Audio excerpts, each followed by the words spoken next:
The products you're selling. Chapter 1. The products you sell. The products you sell. 1. It is not the employer who pays wages, he only handles the money.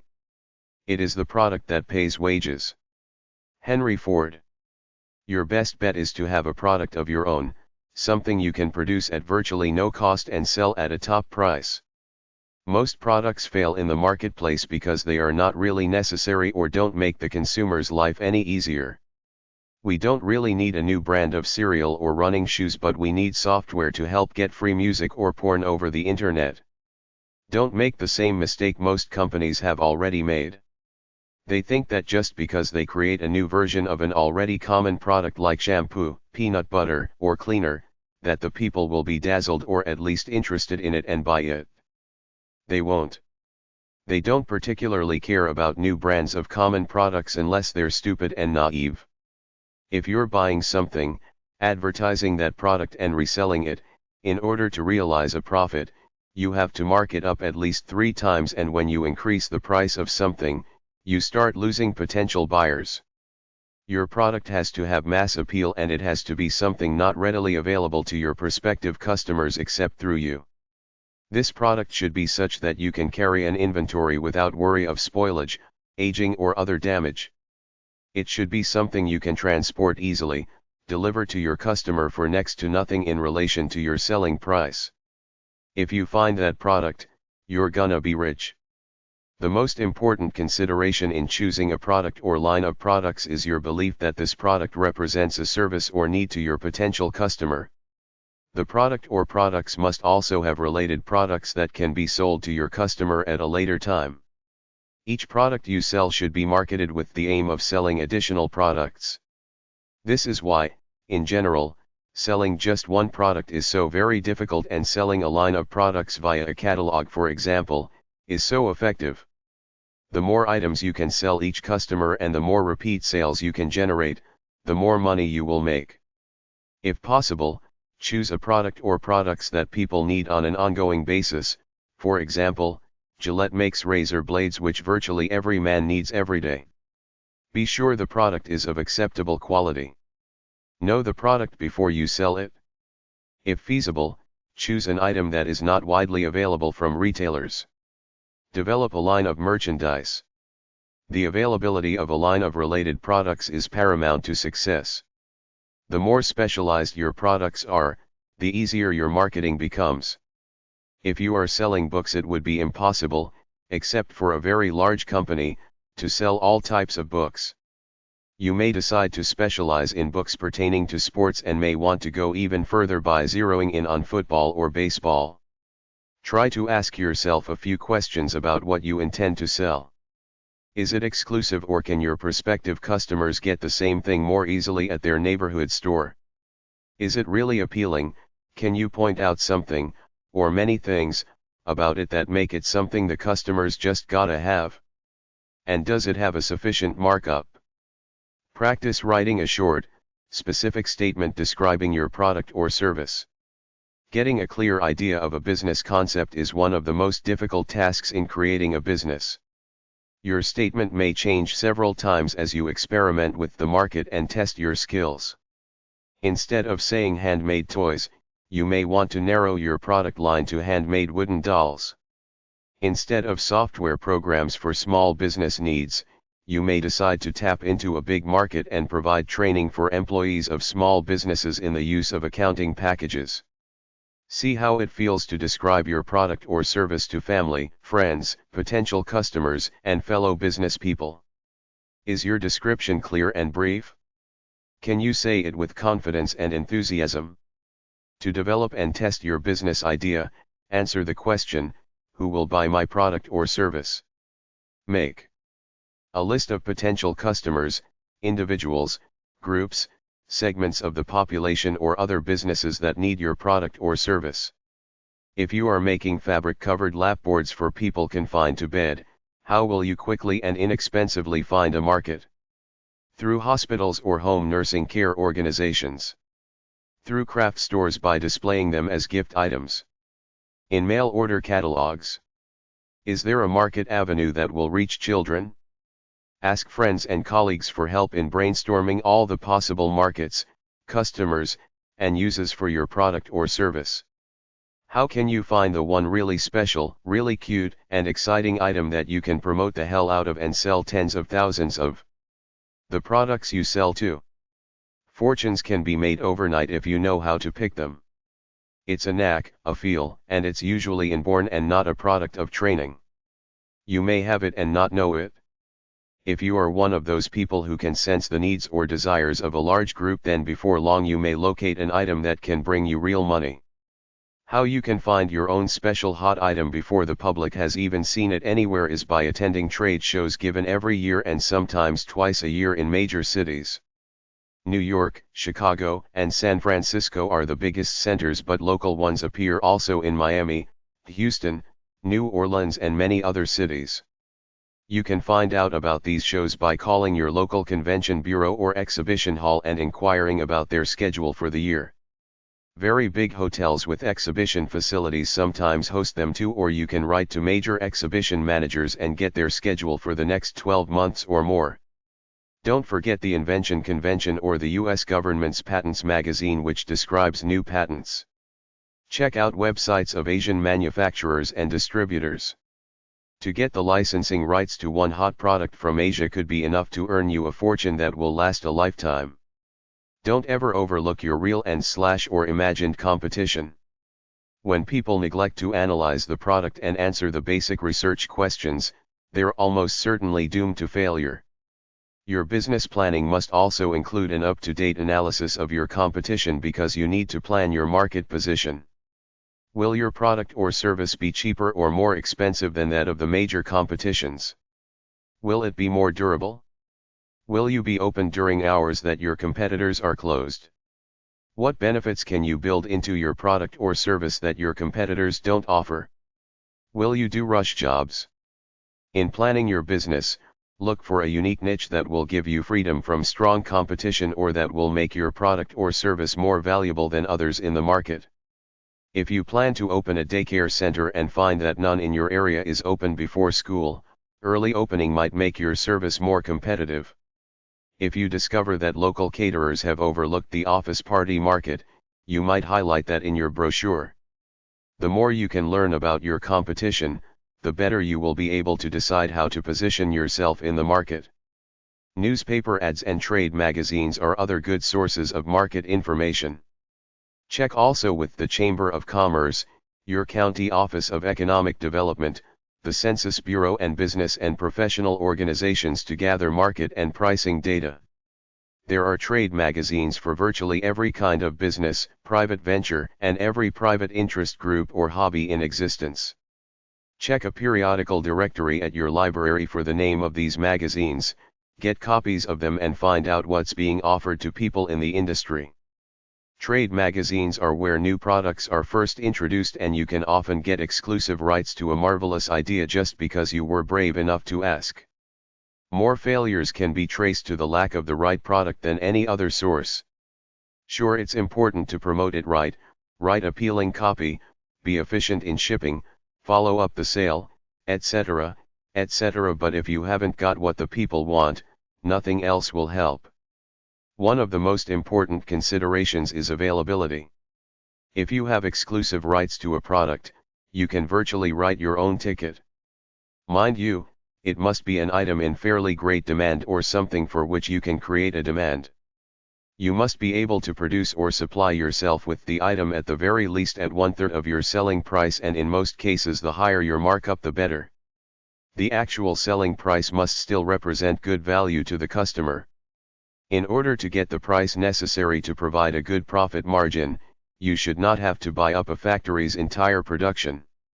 It should be possible to buy 100 or gross lots at a fair cost. If you're not dealing in that kind of volume at some point, it won't be worth you while in the first place. If you are selling merchandise, you must have some sort of guarantee and be able to back it up. A product that routinely breaks down before the warranty expires won't do much for your image and will cost you much more than just a refund over both the short and long term. The product must also be understood by the buyer before it's actually purchased. Anything requiring a demonstration or great amounts of instruction in its use is better left to salesmen on the retail floor. If you are selling direct from advertisements, keep the items under $25 unless they are well-known and exceptional products. When selling by direct mail, higher-priced items can be sold since you're able to take much more space to explain the article. A good product must be something that is either used up, purchased repeatedly, can be accessorized or leads to the sale of another item, either from a catalog or future sales campaign. The real money is made from repeat sales where the expenditures required to sell a given number of items is vastly reduced. Ideally, you want a product that has a high markup and is easy to manage physically. The mail order dealer has to deal with packaging and mailing, so it could be a hassle if you're selling big, bulky items. Checklist of questions. The following is a checklist of questions that must be answered before you embark upon any project or get too deeply involved in any selling situation. 1. Who will I sell it to? 2. Do these people really want and need it? 3. How large is the market? 4. How will I reach these people and get them to buy? 5. Is anyone else selling a similar product, service, or book? 6. What makes my product and strategies different? 7. Can I supply the product at a price the customer will pay and still make a profit for myself? 8. How much time, effort, and money will I have to invest in order to reach my profit goals? 9. Do I have the resources and the stamina to carry this idea through to success? Pick a product that does what? Select a product that, preferably, is new, unusual and, if possible, exclusively yours. Is of good quality and fairly priced. Fills a definite need for a wide and ready market. Offers strong appeal to the prospect. Is not commonly sold in retail stores. Cannot be bought elsewhere or only from limited sources. You can control its production or distribution. Is not expensive to make or produce, can be bought at low price. Interests a large percentage of the market. Is not seasonable, except Christmas, can be sold the year around. Lightweight, not fragile, safe and inexpensive to ship. Will be used up or consumed and must be reordered periodically. Develop or acquire other items to tie in with your main product. Present follow-up offers to customers and prospects. Promote succession of products appealing to the same trade. Sell such services as personalization, consultation, etc., if such services are adaptable to your line. Product life cycle. New products generally have a life cycle. They grow in sales rapidly, stabilize, then phase out as a next generation product replaces it. Don't become overly dependent on a product that can be replaced by another unless you're the one doing the replacing. In general, products go through 4 phases within the life cycle. Introduction to the marketplace. Growth. Maturity. Decline. A new product in the marketplace either has to create a demand, serve a demand that exists but is currently not being serviced, or compete with others for a piece of the marketplace pie. Even computers and the light bulb created by Edison were a hard sell at first. Sales of new products are initially slow. People either don't know about the benefits of this product or wait until the price goes down as they expect it to after the hype wears off and the competition comes out with knockoffs. VCRs didn't sell big until the price went below $200. During this period of time, production costs are high and there are technological problems to deal with in ironing out its bugs. The high price dissuades a lot of would-be consumers. If the product is good, demand will often increase quickly. The competitors, who are always on the sidelines watching, will refine the product and start selling it too. For the maturity stage, firstly, sales continue to grow but at a reduced rate as the competition eats into market share and the market reaches a saturation point. Sales levels begin to drop, competition increases and there may be a higher, new technologically advanced version of the product coming onto the scene, like computers replacing typewriters or DVD players replacing VCRs. Sales decrease for any of a number of reasons, usually Consumer boredom. New similar more advanced product. Too much competition. Companies stop promoting it and get out of the business. The ones left in it look for new markets or try to modify it to increase its appeal.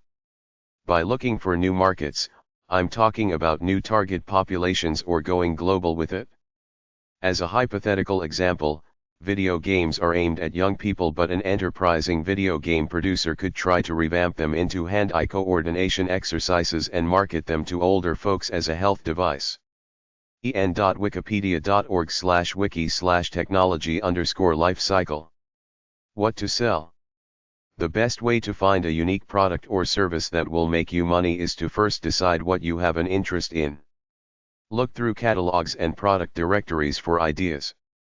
A business can be started from anything you can imagine. All you have to do is find something you are interested in selling and not how much money you will make. Make sure the product you choose is something you believe in and are excited about. If not, you will abandon the business in the early stages when you are making common mistakes in marketing. You will simply lose steam with the product you have no interest in personally. Now, determine the type of people that would be interested in buying your product. For instance, if you decide to publish a cookbook, you know your market will be people interested in cooking. Workaholics who grab a pizza or run through a drive-thru at Burger King would not be likely to purchase a cookbook. Neither would students who live in college dorms, since their cooking facilities are normally very small. Now it's time to make a trip to the library. Go to the reference section and look for the Thomas Register, thomasregister.com. Look under the classification that provides you the names and addresses of other companies selling the same product you have decided to sell. Copy these names and addresses down. The Thomas Register is a 29-volume alphabetical guide to products and manufacturers and is a storehouse of information for the business person. Write to all the companies listed in the Thomas Register and request a catalog for more information, or just look at their websites. Spend time and study all the materials you receive. Compare prices for the same merchandise. You might locate a company that sells the same product at a cheaper price than you can make it yourself. If so, you can order quantities from them and resell the product under your own name and packaging. You will want a quality product, something you will be proud to offer buyers. It must be relatively easy to make, requiring only a matter of seconds or minutes of your time. You should be able to produce each unit for about 30% of the retail price. A $10 retail item should cost you $3, or less, to produce. Should you come up with a winner, will you be able to turn out enough products to meet the demand and still keep costs low? Think these questions through before going too far. The leader concept. The leader concept is the idea that you first get a customer by offering a fantastic, wow, ZOE deal on a cheap, inexpensive, low-cost product. Usually under $5. After the customer comes once, you've got his name to send him whatever offers you want, or if it's retail, he'll know where to go for related items. If you're retail and want a lot of customers, stack the front of your store with cheap stuff that people always need, like pop, garbage bags, toothpaste, etc. Chapter 2. The price to sell for. The price to sell for 1. The best price is what prospective customers are willing to pay, what they think is fair without grumbling about it. Once you quote a price, customers generally don't like hidden prices like taxes or delivery, so to try to keep everything out in the open. Cell phone companies are notorious for hidden charges, which is why just about everybody hates them. Always say the price, then add plus tax afterwards. A low price equals low quality in most people's minds. If your price is too low, they won't respect the product. The price has to be low enough to be a good deal, but high enough that the customer thinks it's a quality item. 4 main factors will help you decide what to charge for your product or service. 1. Your direct and indirect costs. 2. The profit you want to make. 3. Your market research data on competitors' prices, and 4. the urgency of the market demand. Here are some questions to ask yourself when setting product prices. What will customers potentially pay? What do suppliers charge for the product? What does the competition charge? Have you done any market research in your local area? Have you read trade journals and business publications about your product line? Have you done general research about your field, especially locally? What is your competition in your area? What is the going rate? Are there enough people living here to support your business? Have you seen what is on internet about your product? What could affect the price of this product? For example, wars in the Middle East affects the price of oil. Is there anything like this that could affect the price and availability of your product? Can government regulation changes affect your business? Is your product a necessity or a luxury product, meaning that in hard times, people will not buy it? Are there substitutes for your product?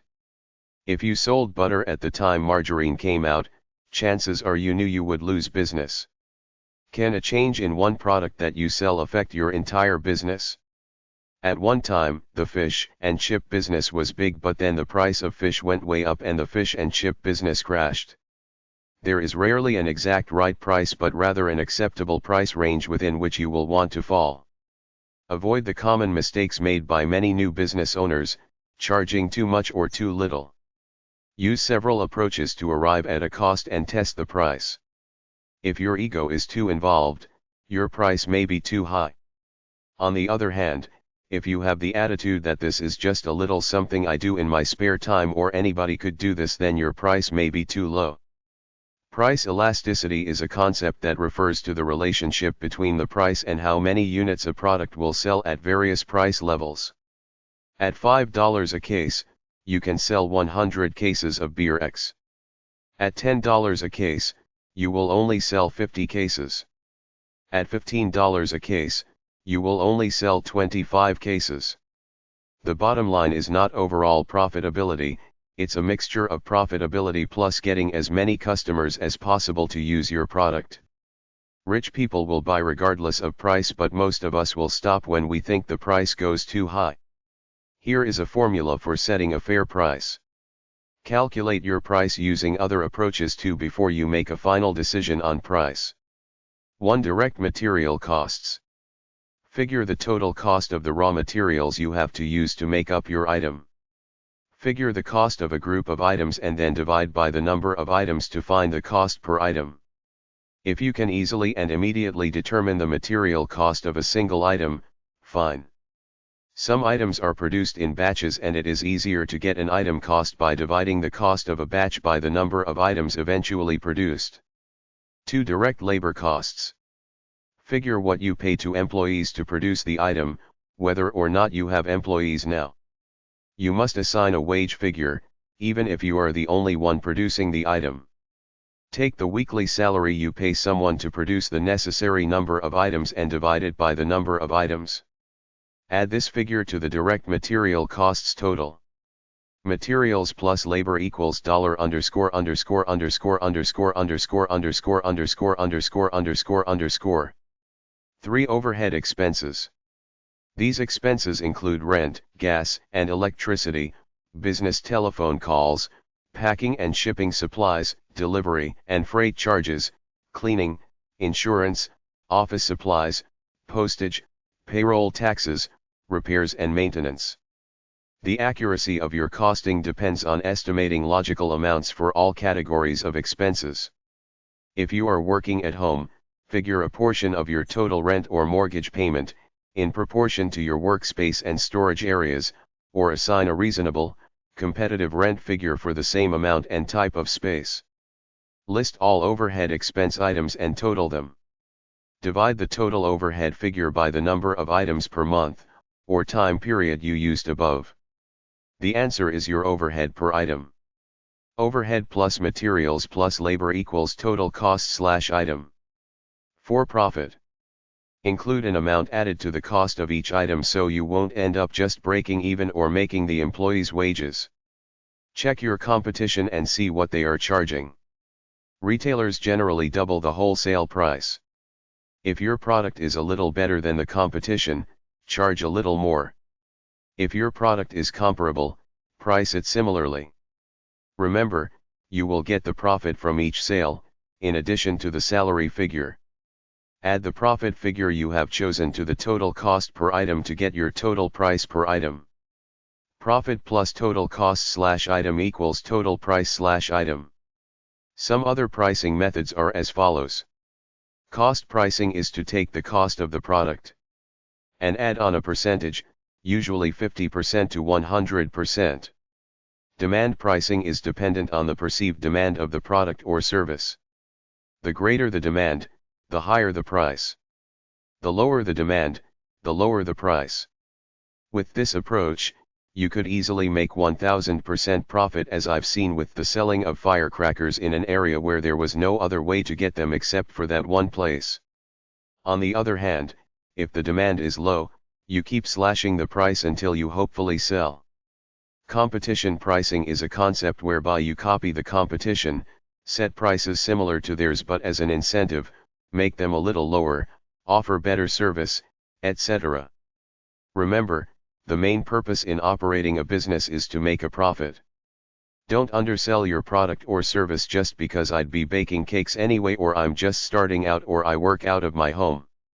If you have a new, rare, handmade product or personalized service, the demand may be so high that customers are willing to pay a little more. The price to sell for too. Look at it from the customer's point of view. Most customers are middle-class people, which means in the middle. They don't necessarily want the highest price high-end stuff nor the lower-end cheapest stuff. It's a bona fide fact that customers generally associate the lowest price product as the one with the lowest quality, even though this is not necessarily true. For the seller, there is a point with two variables where you make the most profit. Price x the number of people willing to buy at that price equals maximum profit. You have to experiment what your market will bear while keeping an eye on the competition's prices. Another possible variable is that the lower the price, the more customers you get, and those customers buy other things too, so low prices in at least some things as your loss leaders to bring customers in are a good thing. Most products are not that special that you can set your own price, since competitor X is selling the exact same product, so if you go above his price by much, you'll eventually lose most of your customers. Beyond low prices, ask yourself, what can you do to get a competitive advantage in the marketplace?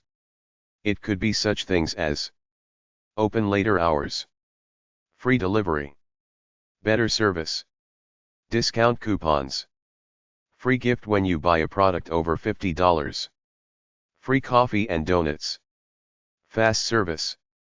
Logically, you want to get the best possible price you can for your products, but there's such a thing as being too greedy. If you run the only deli in town but charge a lot of money for your ham and steaks, some customers will feel you're a rip-off even if they buy from you, some will drive to the next town 10 miles away, and some will do without. It's better to make a friend and offer a reasonable deal such that the customer comes in over and over again to buy from you.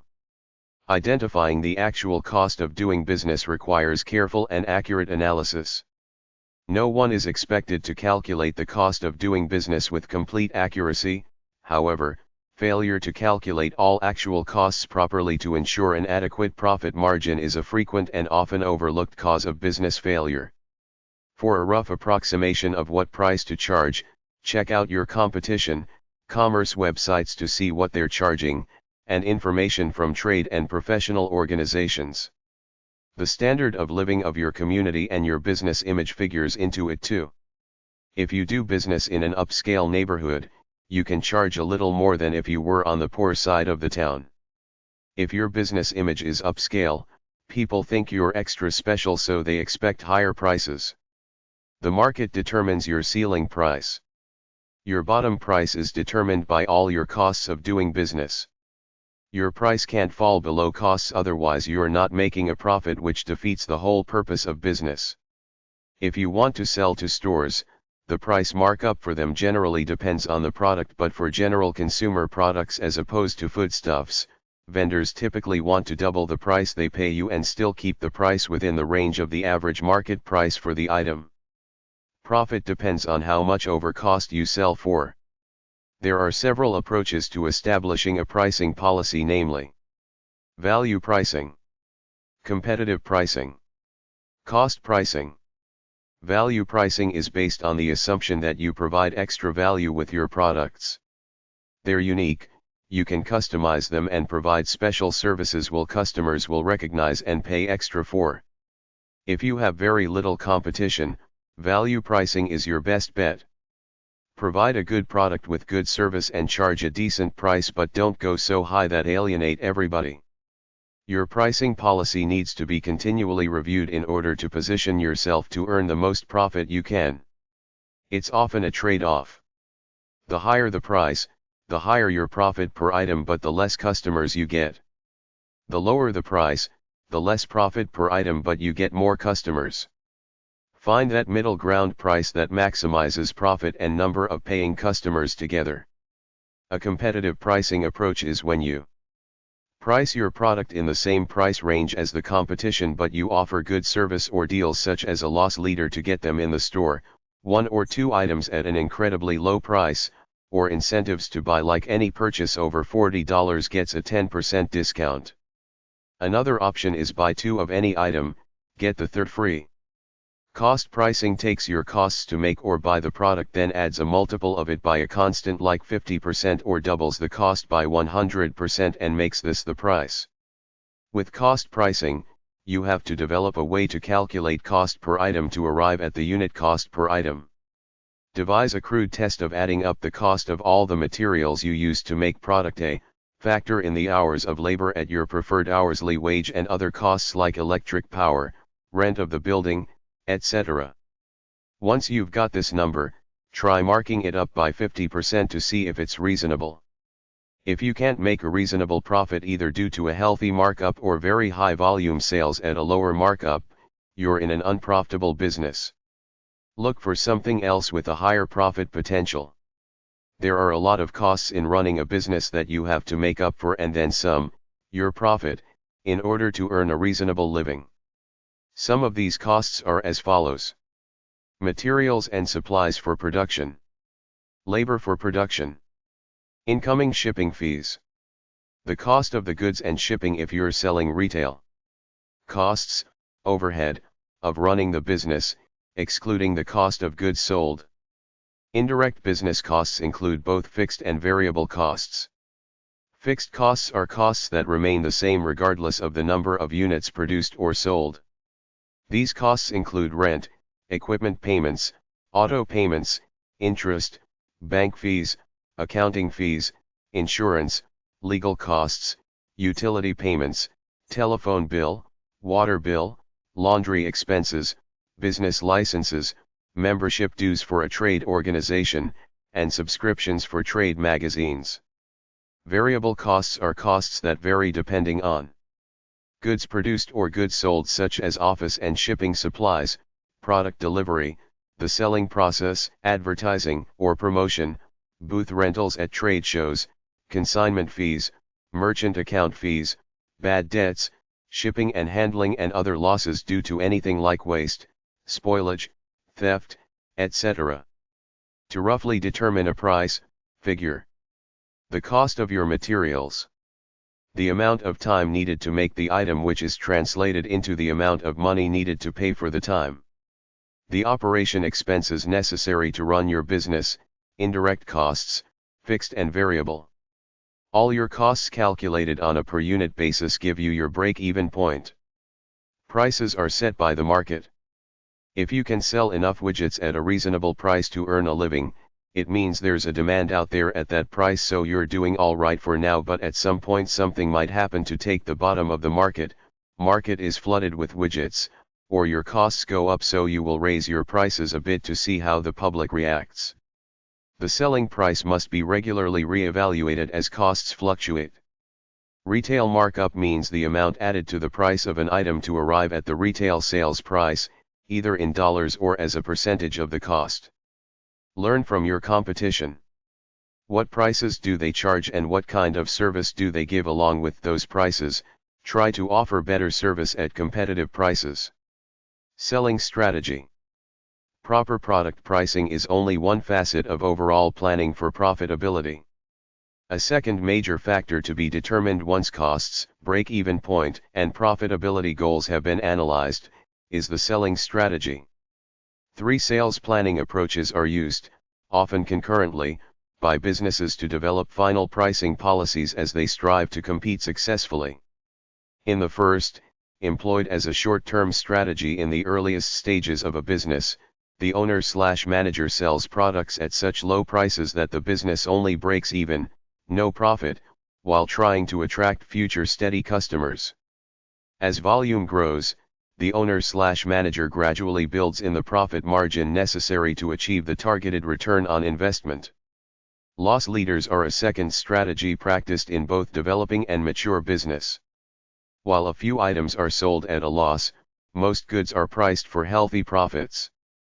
The hope is that while customers are in the store to purchase the low-price items, they will also buy enough other goods to make the seller's overall profitability higher than if he had not used coupons. The seller wants to maximize total profit and can sacrifice profit on a few items to achieve that goal. The third strategy recognizes that maximum profit does not result only from selling goods at relatively high profit margins. The relationship of volume, price, cost of merchandise and operational expenses determines profitability. Price increases may result in fewer sales and decreased profits. Reductions in prices, if sales volume is substantially increased, may produce satisfactory profits. There is no arbitrary rule about this. It is perfectly possible for 2 stores with different pricing structures to exist side by side and both be successful. It is the owner/manager's responsibility to identify and understand the market factors that affect his or her unique business circumstances. The level of service, delivery, availability of credit, store hours, product advice, and the like, may permit a business to charge higher prices in order to cover the costs of such services. Location, too, often permits a business to charge more, since customers are often willing to pay a premium for convenience. The point is that many considerations go into setting selling prices. Some small businesses do not seek to compete on price at all, finding an underoccupied market niche which can be a more certain path to success. What is important is that all factors that affect pricing must be recognized and analyzed for their costs as well as their benefits. Mark up the price if you won't lose business. Other than an unsuitable product or one that people just don't want, the biggest mistake you must avoid is having insufficient markup. Many retailers can do perfectly well with an average markup of 100% over cost, that is, they buy the merchandise at 50% of its retail price, or, to look at it another way, they sell at twice the net cost to them. This is a rough approximation. Retailers' margins vary all over the lot depending on the line of business they're in. For instance, grocery supermarkets operate on far less gross markup than that. The higher your markup, the greater your chance of success. In many lines of retailing and in some lines of mail order selling, the retail price of an item is more or less set by custom or competition. In such instances, you cannot expect to buy the item at whatever price offered and then add an arbitrary markup to arrive at the selling price.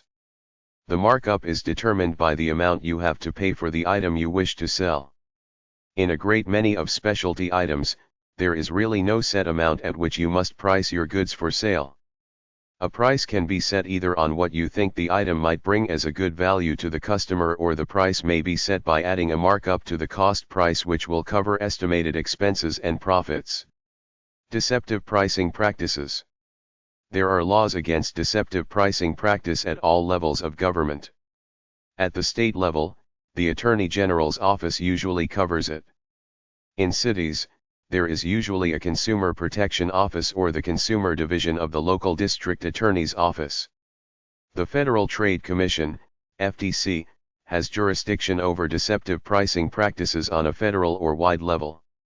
The most common forms of price deception are claiming to offer the lowest price or lower than the competition, saying products are on the sale when they really aren't, advertising one price, then when the customer comes in, saying they're all gone, then offering a similar higher priced product, This is the bait and switch. Offering something as free, but when you get there, there is some hidden cost involved, like you have to buy another overpriced product first. If you usually sell lawn movers at $300 but bump the price up to $349 and offer a free rototiller along with the deal, that's deceptive pricing. When you advertise a sale, it has to be a bona fide sale over your regular prices, not just a fake sale advertising your regular prices as sales prices. Be careful about your sales or claiming your prices are superior to the competition's prices. Go to ftc.gov for more information. Chapter 3. Ways to sell. Ways to sell. There are a handful of ways to sell products. Retail store. License it to large retailers. Get on a TV shopping network. Sell globally. Sell through an infomercial. Sell through newspaper ads. Publish a newsletter. Be a consulting expert. Write a book. Conduct seminars on your subject of expertise. Make books on tape.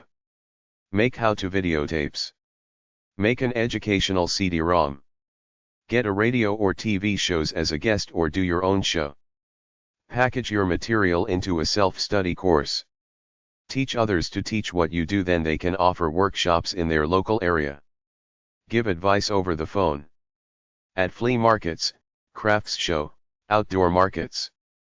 Advertising in newspapers and magazines. Start your own company. Start a partnership with someone. Sell your products to people locally via advertising in newspapers, on the street, or approaching retailers to take it on consignment. Get your products in as many other people's catalogs as possible. Door to door. Telemarketing. Direct mail, sending sales pitch letters to a targeted demographic audience. Go to relevant trade shows, either set up a booth or hand out flyers/business cards. Sell on commission.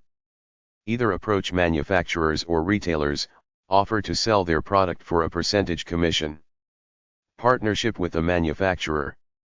You create a product, take it to a manufacturer, he agrees to produce it, whereupon you sell it and split the profits after costs. Get individually owned stores and chains to carry your products. Start your own retail store and or mail order company. Dropship. Advertise in money-making magazines to get people to become sub-dealers. They sell your product, get a percentage commission, and you ship it. Home shopping networks, infomercials. If your product is good, pitch it for these companies to sell it for you. Mail order catalogs. Either start your own or ask mail order catalog companies to sell your products in their catalogs. Internet selling. Set up a website that offers information and helps people while selling the products you're talking about. Offer a news group, then put notes up inviting people to check out your website, or go on news groups and tell people about a great company, yours.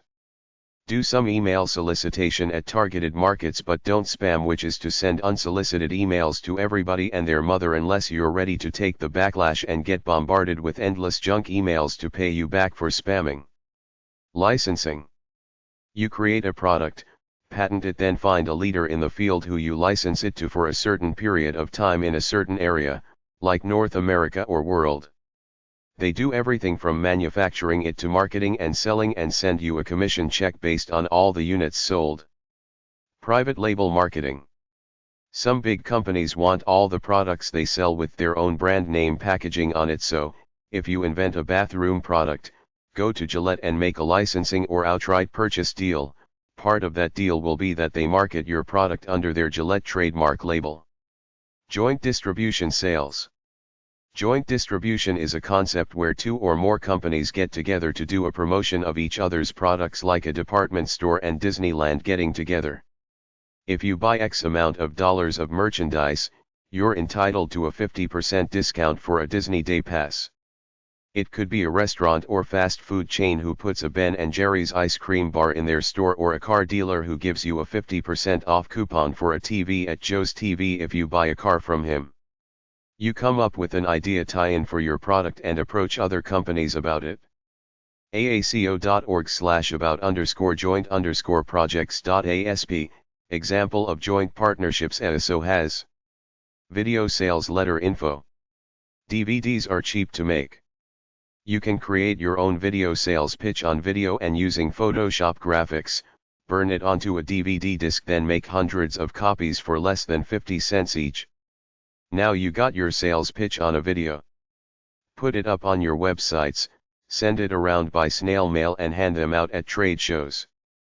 Videosalesletter.com. Yellow Pages advertising.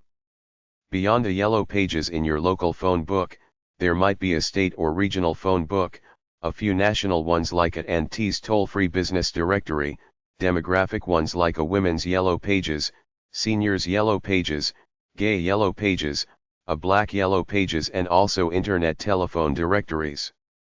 It might be useful to advertise in some of these books and get listed on internet phone directories and search engines. Look in your phone book yellow pages in the section advertising, directory and guide and see what they have there about books you can advertise in. National Yellow Pages. Marketing Programs. 2625 Cumberland Parkway, NW. Number 295. Atlanta, Georgia, 30339. 800-755-9325. 770-432-9325. Fax, 770-432-9331. Ad broker for yellow pages all across America. The Berry Co. 3170 Kettering Boulevard, Dayton, Ohio, 45439-1924. 800-366-2379. Fax, 937-296-2037. berryco@lmberry.com. lmberry.com. Yellow Pages Publisher, sells ads for Yellow Pages across America. Yellow Pages Publishers Association. Advertising Bureau. 820 Kurtz Boulevard, Number 100. Troy, Michigan, 48084. 248-244-6200. Fax, 248-1323. yppa.org.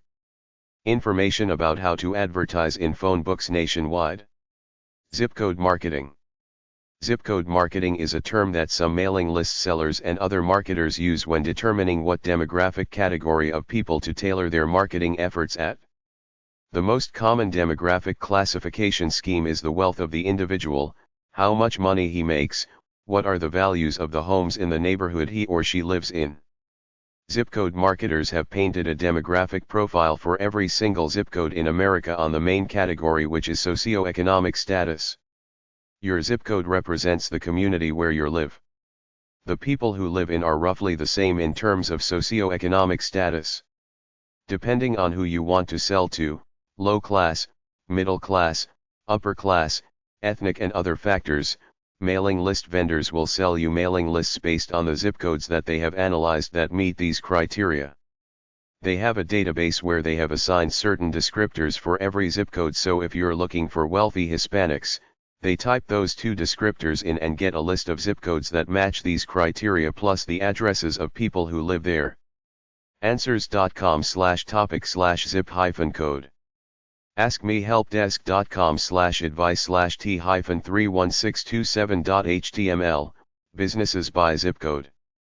en.wikipedia.org/wiki/zip_code. Excelmarketing.com/search_zipcode.asp. GoLeads.com/zipcode.asp, zip code lists, sales leads, business leads, consumer leads.